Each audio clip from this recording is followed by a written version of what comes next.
Me again. Had all day to think about the last message I made, and I realized there's one thing I want to make very clear on the whole bartender, me being humiliated and accused of shit thing.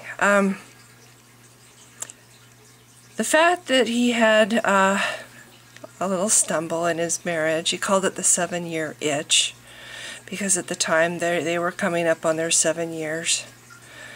The fact that he had this little stumble, and the fact that he never got around to talking to me, even though in every way I could communicate to this man behind his busy bar, very public bar, where I didn't want his co-workers to hear or other people to hear how confused I was and how concerned I was and almost panicky about the fact that I thought I had lost a friendship that had really mattered, had meant a great deal to me. I mean, I liked his wife. I liked her. I don't know if he actually gave her. She had a surgery where I got her a Goodwill card, and I don't remember if it was her mom or her dad, but one of her parents passed away, and I got her a sympathy card. And at Christmas time, I gave them a present for the family. It was always a family present, not a present just for him, but for the family, you know, acknowledging that they were a family. It wasn't just, you know, it wasn't the same as giving a present to just a friend who's a guy, you know. Anyway, and it makes me sad because I have no doubt that Scott just destroyed. I don't know if he destroyed the Christmas presents that I gave, but I have no doubt that he destroyed the cards. When I had my open house here at my condo, which had to wait until after my roommate, the guy I cared for when he was ill, when he left, that's when I finally had my open house, my housewarming. I guess that's what you call it, a housewarming. I had it, and I invited Scott and his wife to that and their girls. You know, I bet you she never knew about that. She probably didn't know any about. I mean, he wanted her to think that I was this slut after her man. You know, whatever. That's the part I have a hard time with. It's like I talk about these little incidences in his Pathfinder, and it's like, whatever. You know, a friend of mine said, well, you need to take accountability too. Well, I think going 3 years having people accuse me, sometimes to my face, of going after this married man and not saying anything, not defending myself, not saying what really happened, and him not ever defending me either, him just standing back and watching it happen and watching me feel like shit because of the way these people were treating me and not getting to know why. I think I did take accountability. I finally came to acknowledge in my own head, because he wasn't there. He wasn't communicating with me as much as I was really practically begging him for a chance to talk, to find out if he was mad at me, if I had in fact let him down. You know, the second time, the night that we were at the China Clipper, ended up in the parking lot and back in his car, and I realized we weren't going to have a talk that I had hoped we were going to have. I also tried to. I didn't want to go along with it. I mean, I never wanted to go along with it. I didn't want anything to change. I really enjoyed having this platonic friend. I had 2 guy friends that I felt very relaxed around, that I could be myself, and I thought they saw the good in me. And I didn't want to lose that. I didn't want to lose the few friends I had, you know. And I said to him in his car, I don't want to lose.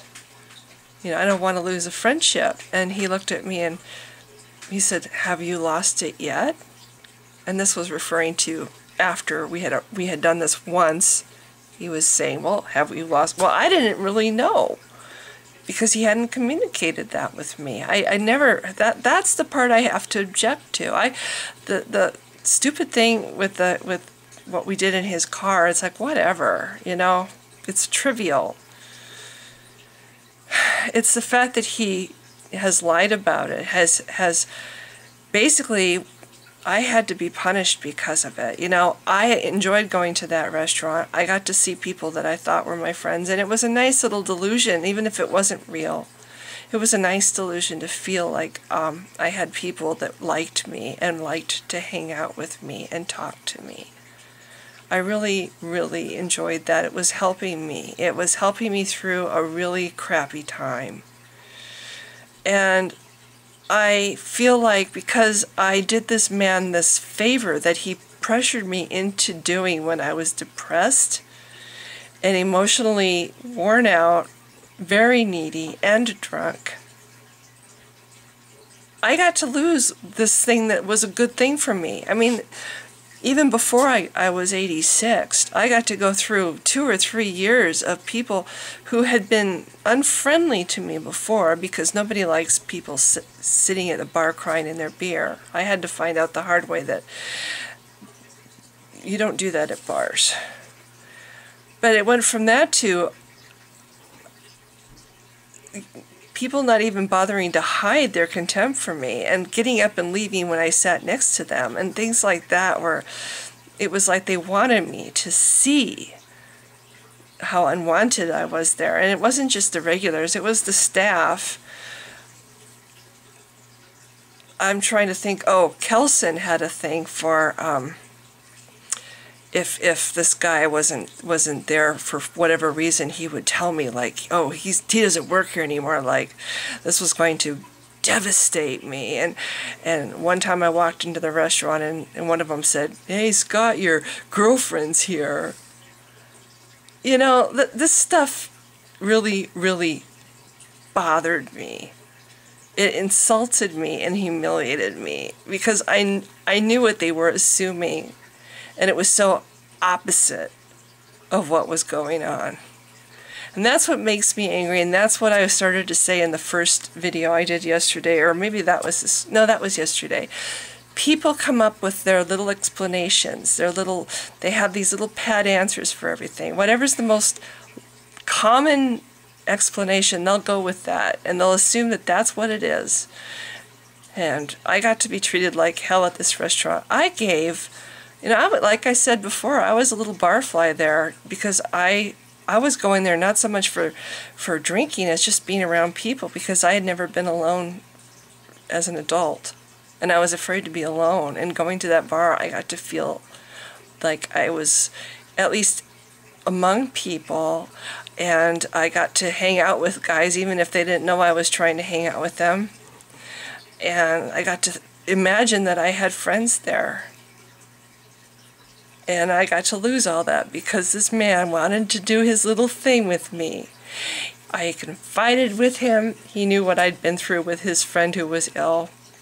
He knew what I'd been through with my husband who pretended to be impotent. He knew that I had not really had any physical contact for a very long time.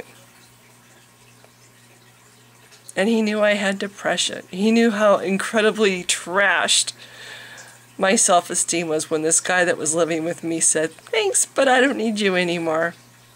Anyway, I'm getting sad, and I'm trying really hard to not do that. I'm trying to let this go and just get the last things said that are in my mind and let this go and start being happy.